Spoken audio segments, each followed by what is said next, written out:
ফারাক্কা বাঁধ পশ্চিমবঙ্গের মালদা জেলার গঙ্গা নদীর উপর নির্মিত একটি গুরুত্বপূর্ণ বাঁধ, যা 1975 সালে চালু করা হয়েছিল।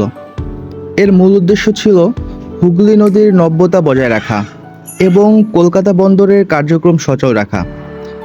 তবে এর ফলে নদীর নিম্নাঞ্চলের প্রবাহ কমে যায়, যা বাংলাদেশে উল্লেখযোগ্যভাবে প্রভাব ফেলেছে। ফারাক্কা বাঁধের কারণে গঙ্গা নদীর প্রধান প্রবাহ নিয়ন্ত্রণের মধ্যে আনা হয় এবং শুষ্ক মৌসুমে বাংলাদেশে প্রবাহিত জল অনেকাংশে কমে যায়। এর ফলে সেচ, মাছ ধরা এবং প্রাকৃতিকগত ভারসাম্য নানান সমস্যার সৃষ্টি হয়। 1996 সালে গঙ্গা জলবন্টন চুক্তি স্বাক্ষরিত হয়, যা দুই দেশের মধ্যে জলবন্টনের ক্ষেত্রে একটি সমঝোতার ভিত্তি তৈরি করে। তবে এ চুক্তি সবসময় কার্যকরভাবে বাস্তবায়িত হয়নি এবং এ নিয়ে বিতর্ক এখনও বিদ্যমান। ফারাক্কা বাঁধ একটি গুরুত্বপূর্ণ অবকাঠামো হলেও এর পরিবেশগত এবং অন্তর্দেশীয় প্রভাবগুলি গভীর। দুই দেশের মধ্যে সমন্বয় এবং সহযোগিতার প্রয়োজন, যাতে এ ধরনের প্রকল্পগুলি থেকে সৃষ্ট সমস্যাগুলি সমাধান করা যায় এবং উভয় দেশে উপকৃত হতে পারে।